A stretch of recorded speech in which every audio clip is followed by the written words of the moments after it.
하나님 말씀 이사야 66장 2절 말씀입니다. 찾으셨으면 다 같이 합독해 올리겠습니다. 나 여호와가 말하노라. 나의 손이 이 모든 것을 지어서 다 이루었느니라. 무릇 마음이 가난하고 심령에 통회하며 나의 말을 인하여 떠는 자 그 사람은 내가 권고하려니와. 아멘. 오늘 주일에 주시는 말씀의 제목은 앞에 보시는 대로 회개입니다. 회개. 기독교 신앙, 온 세상 전체를 어디를 봐도 참된 신앙은 딱 기독교 신앙 하나밖에는 없습니다. 근데 기독교 신앙을 뭐 여러 가지로 요약할 수도 있겠죠. 뭐 기독교는 사랑의 종교, 사랑의 신앙, 그렇게 얘기하기도 하잖아요. 다른 여러 가지 표현들도 있겠지만 이 시간에는 기독교 신앙은 회개의 신앙이라는 걸로 요약할 수도 있겠습니다. 회개에 대해서 함께 살펴보도록 하겠습니다. 이 시간에요. 사람이 타락했습니다. 타락한 걸 살려주겠다고 하시는 것이 하나님의 그 사랑의 역사입니다. 아무리 하나님의 사랑 자체이셔도 사람이 그거 받아 누리려면 이 죄 문제가 해결 안 되면, 그러니까 회개하지 않으면 아무리 하나님의 사랑이 무한해도 사람이 그 하나님께로부터 사랑을 절대로 받을 수가 없습니다. 하나님 그래서 회개할 길도 다 열어두셨고 뭘 회개하는지도 말씀으로 또 성령의 역사로 다 알려주시는 분입니다. 그리고 하나님께서는 회개하는 자들에게 그 회개한 그 죄의 문제가 그 죄 때문에 모든 무너진 것들을 회개함으로 하나님께서 모든 걸 회복시켜 주실 뿐만 아니라 회개하는 자들에게 그 죄의 사함뿐만 아니라 그 외 여러 가지 축복들을 하나님께서 얼마든지 쏟아 부어 주시는 분이라는 걸 이 시간에 함께 살펴보고자 합니다. 이사야 66장 2절 함께 합독해 올렸는데 하나님께서 마지막 때 권고하시는 사람이 있대요. 누구를 권고하시느냐? 마음이 가난하고 그 다음에 심령에 통회하고 하나님 말씀을 이래 떠는 자라 그랬어요. 이 시간에 여기서 두 번째 나와 있는 심령에 통회하는 자, 그러니까 곧 회개하는 자를 말씀하고 있는 것, 거기에 대해서 한번 살펴보고자 합니다. 하나님은 심령에 통회하는 자, 통회한다는 건 자기 죄를 인하여서 괴로워하고 그걸 하나님께 다 내어놓고 하나님께 회개하고 용서를 구하고 그 사람이 심령에 통회하는 사람, 하나님은 그런 사람을 권고하시는 분입니다. 시편 51편에도 보면 다윗이 이제 자기가 범죄하고 나서 기록한 그런 시편, 회개하면서 기록한 시편인데 이 시편 안에, 시편 51편, 이 시편 안에 하나님께서 진짜 원하시고 하나님께서 정말 바라시는 제사가 뭔지가 나와 있어요. 시편 51편 17절입니다. 같이 합독해 볼까요? 하나님의 구하시는 제사는 상한 심령이라. 하나님이여 상하고 통회하는 마음을 주께서 멸시치 아니하시리이다. 우리가 이렇게 모여서 예배 드리는데 예배의 가장 중요한 거, 하나님 받으시는 예배가 뭐냐면 상한 심령이래요. 여기서 상한 심령, 이 단어 때문에 잘못 오해하기도 하거든요. 그냥 뭐 여러 가지로 뭐 상했다는 거, 내 심령이 상했다는 거 사람마다 뭐 이해하는 게 다를 수도 있는데 여기서 상한 심령이라는 것은 뭐냐면 내 죄 짓는 죄 짓는 내 자신이 있잖아요. 죄 짓는 내 자신을 찢는 거예요. 내가 틀린 내 심령에서부터, 내 깊은 곳에서부터 나는 타락했고 범죄하고 죄가 내 안에서 계속 무한하게 막 쏟아져 나오거든요. 그런 내 자신을 찢어내는 거예요. 잘못된 내 자신을 완전히 찢어가지고 칼로 베어가지고 그걸 하나님께 드리는 거예요. 하나님께서 싸매 주시라고. 그거요. 그걸 하나님께서 원하신다는 거예요. 다윗이 엄청 큰 죄 지었잖아요. 그 죄 짓고 하나님한테 회개했어요. 자기가 그 지은 죄를 뭐 표현하자면 침상을 다 적실 정도로 눈물을 흘리면서 하나님께 자기가 그 지은 죄를 하나님께 숨김없이 다 토설하고 회개했잖아요. 그러니까 하나님께서는 어차피 다윗만 죄인이 아니거든요. 모든 사람이 다 죄인입니다. 모든 사람이 죄인의 후손으로 태어났고 또 개개인이 다 죄인인데 하나님께서는 우리를 살리시고 싶어 하시고 우리에게 사랑과 은혜를 주고 싶어 하시는 분이에요. 근데 우리에게 뭘 요구하시느냐면 우리가 내 이 타락한 심령, 그러니까 죄가 막 쏟아져 나오는 이 마음을 찢어내고 하나님 앞에 드리기를 원하죠. 그럼 하나님은 얼마든지 싸매주시고 얼마든지 고쳐주시고 죄 때문에 파괴된 모든 것들을 하나님 다 회복시켜 주실 수 있는 분이에요. 하나님 회개하는 그 기도, 회개하는 예배, 회개하는 모든 것은 하나님께서 절대로 멸시치 아니하신다고 그랬어요. 이사야 59장 1절로 2절 말씀에 보면 하나님과 사람 사이가 멀어지는 단 한 가지의 이유를 말씀합니다. 뭐냐면 죄입니다. 죄. 하나님과 사람 사이가 멀어지게 되는 것은 오직 죄입니다. 근데 누구 죄냐면 남의 죄가 아니고 내 죄입니다. 내 죄 때문에 하나님과 사람 사이가 멀어져요. 사람들이 착각하거든요. 뭐 때문에 하나님과 내 사이가 멀어지는지 사람들이 잘 깨닫지 못하는 경우도 있어요. 그러니까 하나님은 신이시고 나는 인간이니까 그 존재의 절대적인 차이 때문에 하나님과 내 사이가 멀다. 또 하나님은 하늘에 계시고 하늘의 보좌에 좌정하시고 나는 이 낮은 땅에 살고 있으니까 하나님과 내 사이가 멀다. 그러니까 하나님 능력이 있으시고 나는 미약하니까 그래서 하나님과 내 사이가 멀다. 뭐 이런저런 생각, 그리고 내가 처한 환경 때문에 나는 하나님께 가까이 나아가지 못하고 있다. 그리고 내가 뭐 기도해도 하나님 안 들어주시니까 하나님과 내 사이는 먼 것 같다. 사람들이 각기 차이가 큰데요. 근데 하나님 절대로 멀리 계신 분이 아닙니다. 근데 사람이 자기가 멀리 떠나는 거예요. 뭐 때문에 멀리 떠나냐면 다른 이유와 변명, 핑계도 있겠지만 그런 것들 다 버려두고 오직 자기 죄 때문에 하나님과 사람 사이는 멀어지게 되어 있습니다. 여호와의 손이 짧아 구원치 못하심도 아니요 귀가 둔하여 듣지 못하심도 아니라 하나님이 손이 짧아가지고 우리가 처한 상황에 예를 들어 뭐 어려운 상황을 만났다면 그걸 해결 못 해주시는 분이 아니에요. 하나님이 지으신 만물인데 하나님 해결 못 할까요? 아닙니다. 하나님이 또 귀가 혹시 어두우셔가지고 우리가 뭐 구하는 걸 듣지 못하실까요? 절대 그런 분이 아니에요. 근데 왜 하나님과 내 사이가 먼 것 같고 그렇게 느껴지고 또 실제로 그렇게 살고 있을까? 왜 그러냐면 내 죄 때문에 그랬어요. 여기 말씀 나와 있죠. 오직 무엇 때문에? 오직 너희의 죄악이. 너희가 누구냐? 우리잖아요. 오직 너희 죄악이 너희와 너희 하나님 사이를 내었어요. 그렇기 때문에 죄가 가로막혀 있으면 하나님이 우리를 구원해 주실 수 없어요. 뭐 크고 작은 모든 것에서. 그리고 죄가 가로막혀 있으면 내가 아무리 기도해도 하나님은 귀는 밝으시지만 내 기도를 들으실 수가 없는 거예요. 내 죄 때문에 나와 하나님 사이가 멀어 있기 때문에. 다른 어떤 이유도 없습니다. 하나님과 내 사이가 멀어지는 것은 오직 다른 사람 죄도 아니고 환경 때문도 아닙니다. 내 죄 때문에 그냥 멀어진 겁니다. 근데 그걸 해결해버리면 해결을 어떻게 해요? 회개로 그냥 하나님께 다 토설하고 하나님 죄 지었습니다. 용서해 주세요. 잘못했습니다. 제가 범죄했습니다. 그러면 하나님께서는 금세 모든 걸 회복시키시고 나와 가까이 계실 수 있는 분이십니다. 기독교 신앙은 알파와 오메가가 전부 다 회개입니다. 그러니까 우리가 예수님을 처음 그러니까 우리의 신앙이 시작됐을 때부터 우리가 뭘로 신앙을 시작하나요? 예수 십자가를 우리가 믿고 그 보혈의 공로를 힘입어서 내가 회개하잖아요. 내가 지옥 갈 죄인이었던 것, 내가 예수님 만나기 전에 하나님 대적하고 살았던 것, 그런 모든 것들을 내가 신앙을 출발하는 그 순간부터 회개하고 시작하잖아요. 그게 이제 사도행전 2장에 나와 있습니다. 사도행전 2장 38절에 베드로가 이제 앞에 있는 사람들에게 이렇게 설교하고 외쳤어요. 너희가 회개하여 각각 예수 그리스도의 이름으로 세례를 받고 죄 사함을 얻으라. 그리하면 성령을 선물로 받으리니. 신앙의 출발이 이거예요. 회개하고 예수 이름 세례 받고 죄 사함 얻고 성령 받으라. 여기서부터 신앙이 출발되게 되는 겁니다. 기독교 신앙이라는 것은 예수님 영접하고 회개로 출발해가지고 우리가 완전함에 이를 때까지 계속 회개해 나아가야 되는 겁니다.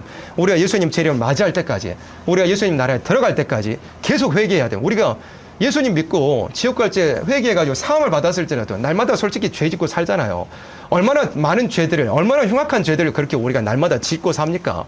그런데 그걸 예수님 믿어서 지옥 갈 죄가 사함 받았다고 더 이상 예수 믿은 사람으로서 회개할 게 없다고 할 수 있겠나요? 아닙니다. 우리가 날마다 예수님처럼 우리가 완전해질 때까지 그 죄 없는 나라, 주님의 나라에 들어갈 때까지는 날마다 자신을 돌아보고 회개하는 일이 있어야 하는 겁니다. 그래서 계시록 9장 말씀해 보면 마지막 때에 망할 자들이 망하는 이유가 뭐 여러 가지 있겠지만 뭐 때문에 망하느냐고 계시록 9장에는 말씀을 했냐면 계시록 9장 20절에 보시면 이 재앙에 죽지 않고 남은 사람들은 그 손으로 행하는 일을 뭐 한답니까? 회개치 아니하고. 그러니까 하나님의 마지막 때는 이제 계시록 9장 여기에 해당되는 사람들은 어쨌든 마지막에 불심판에 다 떨어질 사람을 쉽게 좀 설명하자면, 근데 이 사람들이 세상이 다 불타고 심판이 닥쳐올 때 거기에 빠지는 이유가 뭐냐면 회개치 아니함 때문입니다. 근데 하나님은 죄인이라고 심판하시는 게 아니라 그랬어요. 하나님은 죄인이라고 심판하시는 게 아니고 어차피 100%가 다 죄인입니다. 죄인이라고 심판해버린다면, 과거가 죄인이라고 심판해버린다면 아무도 하나님과 함께 영원히 영광을 누릴 사람이 없어요. 천국에 갈 사람이 아무도 없어요. 주님 나라 갈 사람도 아무도 없게 돼요. 근데 사람이 왜 심판을 당하게 되느냐? 하나님께서 누구를 심판하시느냐면 아까 사도행전 2장에서 본 것처럼 예수 그리스도의 십자가로 인간이 살 수 있는 회개의 길을 열어주셨음에도 불구하고 그 기나긴 2000년이라는 세월이 지났음에도 불구하고 회개치 아니한 자들을 하나님은 심판하시는 겁니다. 그래서 사람이 심판을 받는 이유, 망하게 되는 이유는 뭐냐면 죄 지어서 심판받는 게 아니라 그래서 어차피 모두가 다 죄 지었으면 근데 차이는 뭐냐? 회개를 했느냐 회개를 안 했느냐로 사람이 사느냐 죽느냐로 갈라지게 됩니다. 오히려 여러 귀신과 또는 보거나 듣거나 다니고자 하지 못하는 금, 은, 동과 목석의 우상에게 절하고 또 그 살인과 복술과 음행과 도적질을 회개치 아니하더라 그랬습니다. 망할 자들의 특징이 뭐냐면 회개하지 아니하는 겁니다. 그래서 우리는 어떻게 해야 되겠습니까? 예수님 믿을 때부터 우리가 회개로 출발했다면 그 나라에 들어갈 때까지 예수님처럼 되기까지 우리가 끊임없이 회개하는 생활이 우리에게 반드시 있어야 하는 것입니다. 사도행전 3장에 예수님께서 우리 이 말씀 자주 봤잖아요. 정말 자주 보는 말씀인데 사도행전 3장 20절에 예수님께서 다시 오실 때는 뭐 하러 오신다고 그랬나요? 만유를 회복하러 오신다고 그랬습니다. 회복은 고쳐내는 거라고 그랬죠. 원상태로 돌려내는 걸 회복이라고 그랬어요. 예수님 다시 올 때는 회복하러 오십니다. 또 주께서 너희를 위하여 예정하신 그리스도 곧 예수를 보내시리니 하나님의 영원전부터 거룩한 선지자의 입을 의탁하여 말씀하신 바 만유를 뭐 하실 때까지? 회복하실 때까지는 하나님이 마땅히 그를 받아들이라. 지금 보좌 우편에 좌정하신 예수님께서 앞으로 다시 오십니다. 선지자들의 예언대로 다시 오실 건데 오셔가지고 뭐 하실 거냐면 만유를 회복하러 오십니다. 그러면 왜 회복이 필요하게 되었을까요? 왜 만유가 말하자면 이 땅이 저주받고 인생이 타락하게 되었으면 그 원인이 뭔가요? 죄 때문에 인간이 타락하고 만유가 땅이 다 저주받게 되었으면 그래서 예수님께서 재림하셔서 회복하셔야만 회복의 필요성이 있게 된 겁니다. 왜? 죄를 지어서 인간이 타락하고 땅이 저주받았기 때문에 우리가 죄 때문에 잃어버린 그 아름다운 에덴 동산 창조받았을 때 그 모습으로 예수님께서 다시 오셔서 회복하실 때 그 축복을 받아 누리기 위해서는 우리가 회개하는 사람이 되어야만 하는 겁니다. 죄 때문에 모든 걸 잃어버렸다면 모든 축복을 상실했다면 예수님께서는 그 모든 걸 회복하러 오시는데 죄의 문제를 해결한 사람이면 그 아름다운 만유 회복의 나라에 들어가서 함께 영광과 축복을 누릴 수 있게 되는 것입니다. 우리가 예언의 말씀, 예수님 재림 맞이하기 위해서 예언의 말씀 읽고 듣고 지켜야 된다고 우리가 그거 믿고 있잖아요. 예언의 말씀 읽고 듣고 지켜야 된다고. 근데 예언의 말씀이 뭐라 그랬습니까? 선지서의 말씀이라 그랬죠. 근데 선지서의 말씀이 뭐라 그랬죠? 회개하라는 말씀이었습니다. 선지서 전체가 이사야로부터 말라기 성경까지가 이미 하나님 백성 되어 있는 사람에게 이미 하나님의 은혜를 체험한 사람에게 더 이상 그렇게 살면 안 된다라고 우상을 이제는 버려야 된다고 하나님께로부터 떨어져 있던 걸 회개해야 된다고 모든 죄악들이 이제 고쳐내야 된다고 선지서 전체는 회개를 요구하는 그런 책망의 말씀이라는 걸 우리가 알 수 있습니다. 그러면 예언의 말씀 지킨다는 것은 간단하게 요약하면 뭐냐면 회개한다는 겁니다. 내가 하나님 앞에 잘못한 모든 것을 하나님의 은혜를 체험했음에도 여전히 해결되지 않은 그 여러 가지 죄악의 문제들을 하나님 앞에 해결하는 것이 예언의 말씀을 읽고 듣고 지킨다는 것입니다. 요나 3장 10절 말씀입니다. 회개하면 하나님께서는 모든 것을 회복시켜 주시고 또 심지어는 죄 때문에 잃어버린 모든 에덴 동산의 축복까지라도 예수님을 통하여 회복시켜 주시는 분인데 사람에게 아까 서두에 설명한 것처럼 하나님께서는 회개하는 사람에게 죄 사함뿐만 아니라 그 외 여러 가지 다른 것도 함께 내려주시고 축복으로 주신다는 것을 우리가 알아야 됩니다. 그래서 회개하는 사람에게 죄 사함뿐만 아니라 다른 여러 가지 축복들도 하나님께서 우리에게 주신다는 걸 알 수 있는데 요나 3장 말씀해 보면 요나 선지자가 니느웨라고 하는 그 화려한 아수르의 수도에 가가지고 전했잖아요. 뭐라고 전했습니까? 얼마 후면 하나님께서 이 니느웨를 심판하실 것이다. 요나가 그 성에 들어가며 곧 하루길을 행하며 외쳐가로되 40일이 지나면 니느웨가 무너지리라 그랬어요. 그런데 그 니느웨 이방 사람들이지만 그 니느웨에 있던 백성들도 그렇고 그 소식이 왕에게 들리니까 왕도 왕복을 벗었어요. 그리고 명령을 내리기를 전부 다 금식해라. 모든 사람들 젖먹이까지도 다 금식하고 심지어는 동물들 집에 있는 가축들까지라도 전부 금식을 시켜라. 그래가지고 그 말하자면 니느웨 도성 전체가 대회개 운동으로 들어가는 일이 있게 됐어요. 그러니까 하나님께서 어떻게 하셨을까요? 하나님이 그들의 행한 것, 곧 그 악한 길에서 돌이켜 떠난 것을 감찰하시고 뜻을 돌이키사 그들에게 내리리라 말씀하신 재앙을 내리셨나요? 안 내리셨나요? 내리지 않으셨습니다. 그래서 첫 번째는 뭐냐면 회개를 통해서 받게 되는 죄사함 외에 다른 복은 뭐냐면 하나님께서 회개하는 사람에게 죄사함 말고 주시는 것 중에 첫 번째는 뭐냐면 하나님 마음을 바꿀 수 있어요. 회개는 하나님의 마음을 움직일 수 있는 거예요. 하나님은 회개하는 사람에게 뭐 표현이 좀 이상할지 몰라 하나님 어쩔 수 없어요. 회개하는 사람을 위해서 하나님 마음을 바꾸지 않을 수가 없는 거예요. 그래서 니누에는 원래 하나님 백성 아닙니다. 아주 잔인하고 극악무도한 그런 족속들이 아수르 족속이 거기에 도성이 니누에라고 하는 화려한 그 과거의 제국의 수도였어요. 근데 그 니누에 사는 사람들이 왕까지 포함해가지고 하나님 몰랐지만 어쨌든 선지자 요나의 말씀을 듣고 그 경고를 듣고 회개하니까 그 악한 도성, 그 화려한 사치의 도성, 그런 도성일지라도 회개하니까 하나님께서 그 마음을 돌이켜가지고 모든 재앙을 다 그쳐버리시고 재앙을 이제 하나님께서 안 내리신 거예요. 하나님께서 재앙을 내리지 아니하시니라 그랬어요. 그래서 하나님이 뭘 이제 예를 들어 작정하셨을지라도 내가 회개하잖아요. 그럼 하나님 마음 바꿀 수 있어요. 하나님 마음 바꿀 수 있어요. 내가 죄 때문에 어떤 보응이 올 것이다. 죄 때문에 어떤 어려움이 닥칠 것이다. 죄에는 반드시 보응이 있다면 어쩔 수 없습니다. 근데 내가 회개하면 하나님의 마음이 바뀌어지는, 하나님은 그렇게 마음을 언제든지 회개하는 자를 위해서 바꿔주실 수 있는 분이에요. 그리고 또 보세요. 느헤미야 성경에 보면 느헤미야가 이제 저기 페르시아 제국에 있었잖아요. 페르시아 제국에. 그리고 이제 그 자기 말하자면 조상들의 고향, 자기 민족의 고향인 유대 땅 또 예루살렘과는 멀리 떨어져서 살고 있었어요. 근데 느헤미야가 신앙도 좋은 사람이고 자기 민족을 사랑하는 사람이었어요. 근데 소식을 들어보니까 예루살렘에 있는 그 도성이 큰 환란을 당해가지고 이제 성벽도 막 무너지고 성문도 다 불타고 그런 환란과 고난을 당했다고 소식이 이제 들려온 거예요. 그래서 느헤미야가 어떻게 되냐, 그 소식을 듣고서 자기 이제 그 조상들의 고향 땅으로 가고 싶었어요. 가가지고 성벽도 수리하고 성문짝도 새로 달고 그래가지고 하나님 섬기는 그 성전이 있는 그 예루살렘을 안전하게 보호하고 회복하고 싶었던 그 마음의 소원이 있었던 거예요. 근데 느헤미야가 지금 페르시아 제국의 관직에 있는 사람이기 때문에 왕의 허락이 없이는 어디를 함부로 갈 수 없고, 그리고 어쨌든 예루살렘도 그 페르시아 제국 아래에 이제 그 권세 아래에 있기 때문에 함부로 자기가 뭐 임으로 가가지고 뭐 성벽을 뚝딱뚝딱 할 수도 없는 일이었던 거예요. 왕이 있기 때문에. 근데 느헤미야가 그 예루살렘이 환란을 당했다는 그 소식을 듣고서 뭐부터 했느냐면 느헤미야가 회개부터 했어요. 뭐라고 하겠느냐면 자기의 죄. 그러니까 그 인간적으로 사실관계만 놓고 보면, 인간적으로만 생각한다면 느헤미야가 저기 페르시아 지금 멀리 있는데 엄청나게 먼 거리에 떨어져 있는데 예루살렘이 환란을 당한 거하고 느헤미야가 무슨 상관이 있겠습니까? 자기는 그냥 페르시아 제국에 그냥 가만히 있었는데, 근데 느헤미야는 그런 사람이 아니었어요.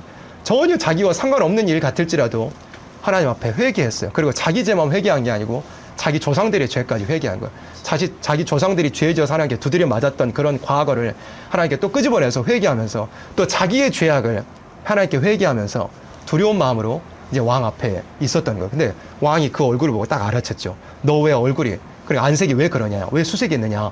그리고 왕이 물으니까 느헤미야가 그 순간, 짧은 순간이지만 하늘의 하나님께 묵도했어요. 하나님, 이 길을 열어주시옵소서. 자기는 예루살렘에 가서 수리하고 싶었거든요.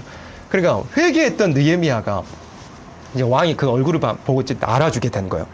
그래가지고 왕에게 여차저차한 사정을 말하니까 왕이 흔쾌히 심지어 필요한 것까지 전부 공급해가지고 느헤미야를 예루살렘으로 총독으로 이제 보내어서 느헤미야의 마음의 소원이 이루어지는 일이 있게 됐던 거예요. 그래서 사람마다 마음의 소원이라는 게 있기 마련이거든요.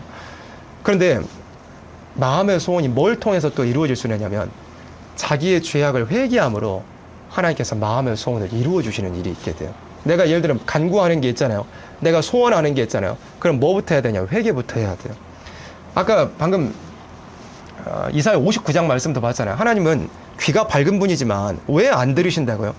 내 죄 때문에 하나님과 내 사이가 멀어져. 하나님이 귀가 밝으셔도 듣지 않으셔요. 세상의 모든 소리 들으실 수 있지만 하나님이 안 들으신데 왜? 죄가 막혔기 때문에. 근데 반대로 내가 회개하잖아요. 그럼 하나님 뜻 안에서 내 소원을 구하잖아요. 하나님이 얼마든지 내 소원을 들어주실 수 있는 분이에요. 예를 들어 내 개인의 문제, 내 가정의 문제, 뭐 자녀의 문제, 이런 뭐 그 외에 여러 가지들이 있잖아요. 내 마음에 소원하는 바, 내가 하나님께 뭐 어쨌든 회개만 하잖아요. 하나님은 회개하고 그 죄 문제 해결돼서 하나님과 확 열려있는 사람의 그 마음의 소원을 안 들어주실 수가 없어요. 하나님은 그런 분이에요. 그래서 회개로 마음의 소원이 이루어질 수 있게 됩니다. 또 이사야 55장 7절로 9절의 말씀에는 이렇게 말씀했어요. 악인은 그 길을, 불의한 자는 그 생각을 어떻게 하라고요? 버리고 여호와께로 돌아오라 그랬어요. 그래서 누가 악한 자냐, 누가 불의한 자냐, 자기 고집이 센 사람이 악한 자예요. 자기 생각을 버리지 못한 자가 다 악한 자예요. 불의한 자예요. 그래서 모든 사람은 다 악하고 불의한 게 있거든요. 근데 그 생각도 자기 그 길도, 가고자 하는 그 길도 전부 버리고 하나님께 돌아오래요. 그러면 그가 긍휼히 여기시리라. 우리 하나님께로 나아오라. 그가 널리 용서하시리라. 여호와의 말씀에 내 생각은 너희 생각과 다르며 내 길은 너희 길과 달라서 하늘이 땅보다 높음 같이 내 길은 너희 길보다 높으며 내 생각은 너희 생각보다 높으니라 그랬어요.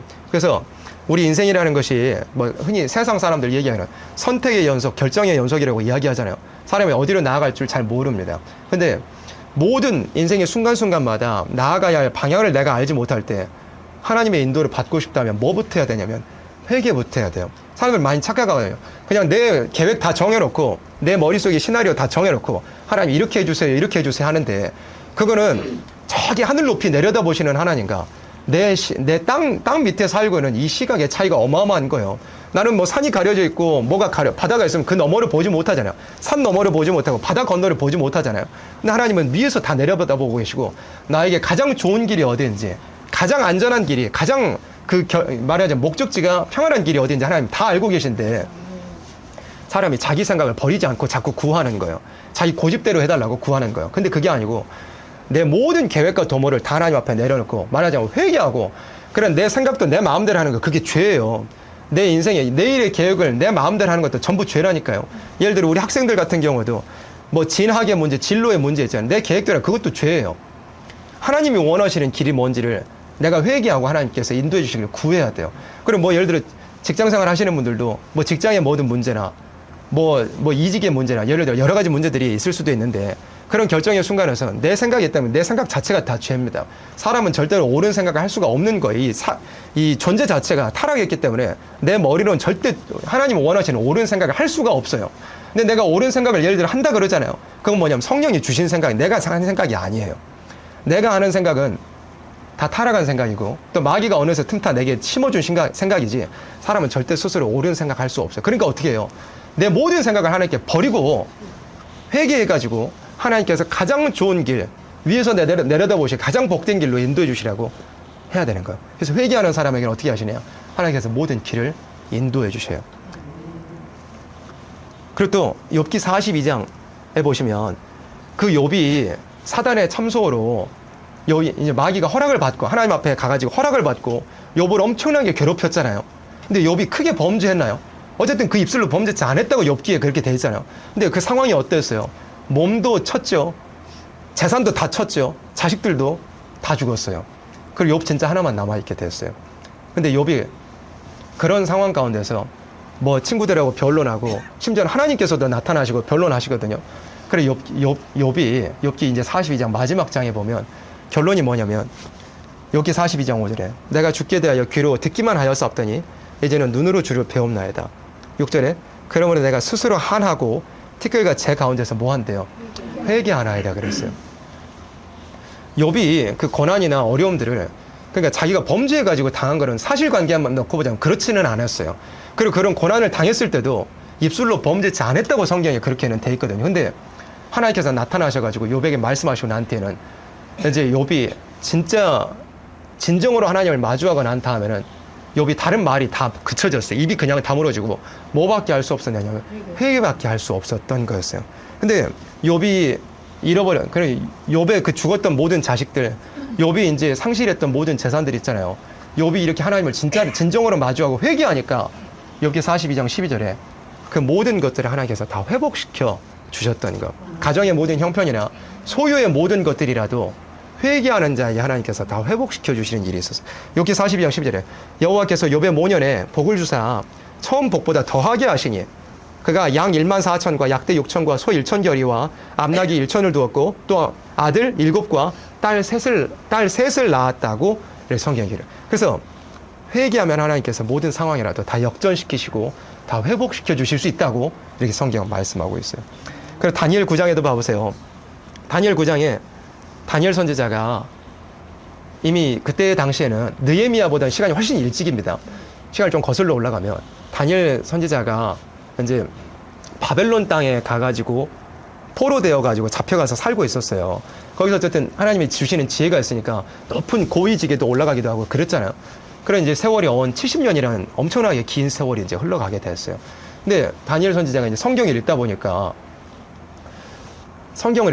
예레미야 성경을 보니까 이제 70년 만에 그 포로 생활이 마칠이라는 것이 성경을 매일같이 읽었겠지만 70년 만에 보고 깨달아지게 된 거예요. 그걸 깨닫고 나서 다니엘 선지자가 뭐부터 했느냐면 하나님 감사합니다 뭐 이런 것들보다도 다니엘 선지자가 뭐부터 했냐면 자기 죄와 자기 민족의 죄를 막 하나님께 회개하는 그런 일이 있게 돼요. 성경에 보면 다니엘은 죄가 없어요. 성경에 보면 그 성경 전체에 훌륭한 여러 인물들이 있지만 다니엘은 죄라고는 찾아볼 수 없는 분이에요. 흠같이가 전혀 성경이 기록된 대로만 하면 전혀 없는 분이에요. 근데도 어쨌든 우리가 알듯이 사람은 다 성정이 똑같고 회개할 거리가 없는 사람은 없어. 그래서 다니엘 선지자도 자기 민족의 해방을 앞두고서 막 회개했어요. 그래서 자기 민족의 죄를 하나님 앞에 막 회개했어요. 그러고 나서 여기 본 것처럼 20절에 봐볼까요? 내가 이같이 말하여 기도하며 내 죄와 및 내 백성 이스라엘의 죄를 잡아가고 내 하나님의 거룩한 산을 위하여, 그러니까 성전이 있어야 될 그곳을 향하여서 내 하나님 여호와 앞에 간구할 때 23절에 다니엘 9장 23절에 보면 이제 천사가 찾아오는 거야. 하나님 보내신 천사가 곧 네가 기도를 시작할 즈음, 그래 회개 기도를 시작할 즈음에 명령이 내렸으므로 이제 내게 고하러 왔느냐. 너는 크게 온총을 입은 자라. 그런즉 너는 이 일을 생각하고 그 이상을 뭐래요? 깨달을지니라. 그래서 천사가 와서 이제 어마어마한 그 계시들을 다니엘 선지자한테 보여주고 그걸 받아 기록하게 하고 또 깨닫게 하는 그런 일이 있게 되었어요. 그래서 쉽게 설명하면 뭐냐면 회개하는 자에게 하나님의 비밀을 깨닫게 해주셔요. 사람이 그러니까 미련하고 어리석고 우둔하잖아요. 그래 하나님의 비밀을 감히 다다를 수가 없는 거예요. 근데 회개하는 자에게는 하나님께서 가지고 계신 그 비밀이라는 건 아무에게나 알려주지 않잖아요. 비밀이라는 건 정말 사랑하고 믿음직한 사람에게 비밀을 알려줄 수 있잖아요. 근데 하나님은 누구를 사랑스럽게 여기시고 누구를 믿음직하게 보시느냐면 회개하는 자를 하나님은 사랑스럽게 보시고 비밀을 알려주고 싶어 하시는 거예요. 다니엘 선지자가 회개를 막 하니까 그 다니엘 성경에 그 기록된 그 계시들, 어마어마한 계시들이 막 나왔잖아요. 그런 것들이 다니엘 선지자가 회개하니까 그런 것들을 받고 깨닫고 기록하게 되었던 거예요. 그래서 우리가 모든 예언의 말씀을 이렇게 무장하고 주님 재림을 기다리는 사모하는 그런 과정에서 신앙생활을 해가고 있는데, 예를 들어 말씀이 깨달아지지 않는다. 내가 말씀이 예를 들어 새겨지지 않는다. 예를 들어 그런다면 문제가 어디에 있을까요? 죄의 문제가 해결돼야 될 게 있다는 겁니다. 그리고 죄의 문제가 해결되면 깨달아지지 않는 말씀도 해결이 되고, 깨달아지고 새겨지지 않던 말씀도 결국에는 새겨집니다. 모든 것이 다 뭐에 있느냐면 죄의 문제에 있고, 그걸 해결하는 것은 회개에 있습니다. 말씀이 깨달아지려면 사람은 회개해야 됩니다. 그리고 또 이사야 1장 말씀 이제 마지막으로 보자면 회개하는 사람에게 하나님께서 어떤 축복까지 주시느냐. 이사야 1장 18절에 여호와께서 말씀하실 때 오라 우리가 서로 변론하자. 너희 죄가 주홍 같을지라도 눈과 같이 휘어질 것이요 진홍같이 붉을지라도 양털같이 되리라. 19절 합독할까요? 너희가 즐겨 순종하면 땅의 아름다운 소산을 먹을 것이요 그랬어요. 그래서 하나님께서 말씀하시는 하나님 백성들에게 너희 죄들을 전부 가지고 와가지고 회개해라. 그러면 내가 깨끗하게 양털같이 흰 눈같이 씻어주겠다. 그리고 19절에 보면 너희가 즐겨서, 그러니까 하나님 말씀을 듣고 즐겨서 회개하면, 기쁜 마음으로 하나님께 회개하면 어떻게 된대요? 땅의 아름다운 소산을, 이거는 이제 선지자들의 예언대로 이루어질 만유가 회복되는 에덴 동산 회복, 곧 천년왕국을 말씀한 겁니다. 그래서 회개하는 사람에게 하나님이 어떤 복을 주시느냐면 바로 죄 때문에 잃어버린 에덴 동산의 그 축복을 다시금 받아 누리게 하는 그런 축복을 하나님께서 회개하는 자에게 주신다는 겁니다. 그래서 기독교 신앙이라는 것은 처음부터 끝까지 다 회개고, 그리고 회개하는 자에게 죄사함뿐만 아니라 그 외에 여러 가지 하나님께서 준비해 놓으신 많은 것들을 사람에게 하나님은 주고 싶어 하시는 분이십니다. 그래서 다른 어떤 것들보다도 신앙에 있어서 제일 중요한 것은 회개입니다.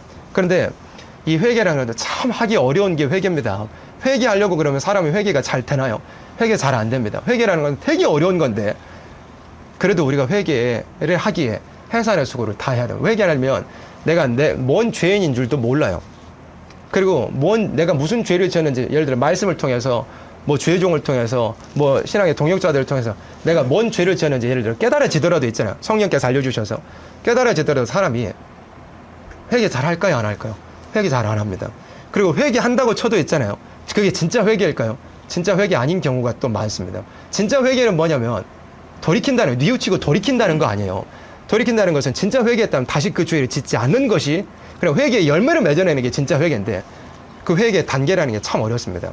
사람이 자기가 뭔 죄 지었는지도 모르고 회개의 필요성을 전혀 모르고 사는 사람도 있고, 그리고 회개해야 되는 줄을 알지만 내가 뭔 죄를 지었는지 깨닫기도 하지만 사람이 그 회개 안 하려고 하는 그 강팍함에 자기가 눌려서 져버리기도 합니다.